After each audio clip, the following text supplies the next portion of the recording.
তাকওয়া যদি অবলম্বন করতে পারো তোমাকে মাফ করে দিও। শুধু তাই না, ইউকাফির আনহু সাইয়্যাতি ওয়া ইউ'যিম লাহু আজরা। বান্দা তুমি যদি তাকওয়া অবলম্বন করতে পারো, আল্লাহ রাব্বুল আলামিন তোমার মর্যাদাকে আকাশ চুম্বি বানায় দিবে। সুবহানাল্লাহ।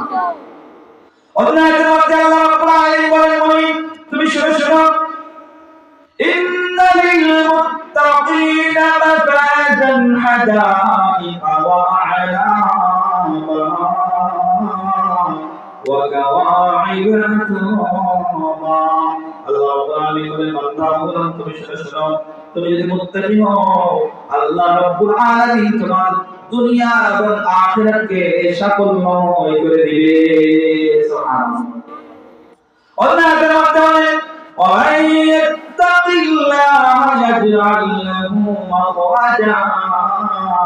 বান্দা তুমি যদি আল্লাহকে ভয় করে দুনিয়ার জীবনটাকে চলতে পারো, আল্লাহ রাব্বুল আলামিন তোমার সকল critical moment, critical crisis, dangerous situation, dangerous মোমেন্টের মধ্যে আল্লাহ রাব্বুল আলামিন তোমার জন্য সহজ রাস্তা খুলে দিবে।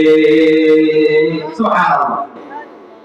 শুধু তাই না, ويرزقه من حيث لا يحتسب। বান্দা তুমি যদি মুত্তাকি হও, তুমি যদি তাকওয়া সম্পন্ন হও, বান্দা তুমি যদি আল্লাহকে ভয় করে চলো, আল্লাহ তোমাকে এমন রিজিক দান করবে, অপরিমিত, অফুরন্ত, অগণিত রিজিক দান করবে, যে রিজিক কোন বান্দা নিজের চোখে দেখতে পারে নাই, যে রিজিক জীবনে কোন বান্দা অন্তর দিয়ে অনুধাবন করতে পারে না। সুবহানাল্লাহ। তাহলে মুত্তাকি হওয়ার জন্য, মুত্তাকি হতে হলে প্রথম ফজিলত, প্রথম বেনিফিট হচ্ছে ওয়ামান ইয়াত্তাকিল্লাহ ইউকাফির আনহু সাইয়্যাতি। মুত্তাকি হতে হলে, তাকওয়াবান হতে হলে আল্লাহ জীবনের গুনাহ মাফ করে দিবে। সুবহানাল্লাহ। নাম্বার 2 হচ্ছে ওয়া ইউ'যিম লাহু আজরা। আল্লাহ রাব্বুল আলামিন সম্মান ইজ্জতকে সমুন্নত করে দিবে।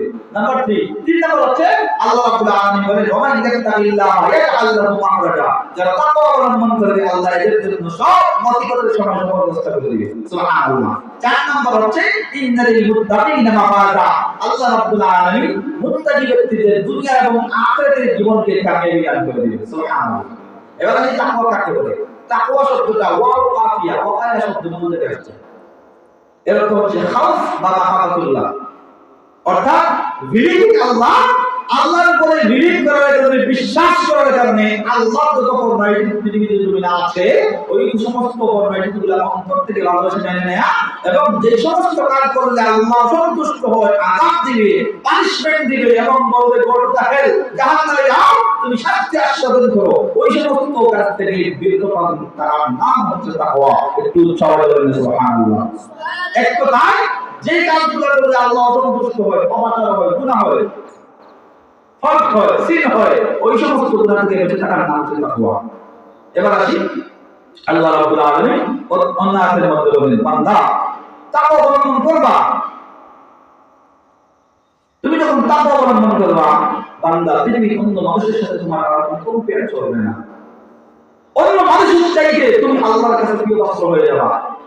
আল্লাহ রাব্বুল আলামিন ডাকতে বলেন, পৃথিবীর মানুষ তোমরা শুনো, বান্দা তুমি যখন তাকওয়া অবলম্বন করবা, শোনার পথে তাকওয়া, খাওয়ার পথে তাকওয়া, কথা বলার ক্ষেত্রে তাকওয়া, শোনার ক্ষেত্রে তাকওয়া, ফরমাইশের ক্ষেত্রে তাকওয়া, কর্মস্থলের ক্ষেত্রে তাকওয়া, পারিবারিক জীবন সম্পর্কে যখন তুমি পরিচালনা করবা, পারিবারিক জীবন, ওই ক্ষেত্রেও তাকওয়া, পিতামাতার সাথে যখন কথা বলবা তাকওয়া অবলম্বন করবা, উস্তাদের সাথে যখন কথা বলবা তখন তাকওয়া অবলম্বন করবা, জমিনের মধ্যে যখন হাঁটবা তাকওয়া অবলম্বন করবা।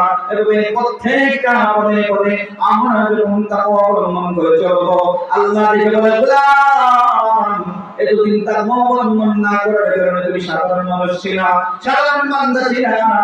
তাকওয়া অবলম্বন করার কারণে আকাশ এবং জমিনের মধ্যে তোমার সম্মান আল্লাহ রাব্বুল আলামিন সবচেয়ে বেশি বাড়াই দিয়েছে। সুবহানাল্লাহ। আল্লাহ রাব্বুল আলামিন বলেন, ইন্না আকরামাকুম ইনদাল্লাহি আসফাকুম।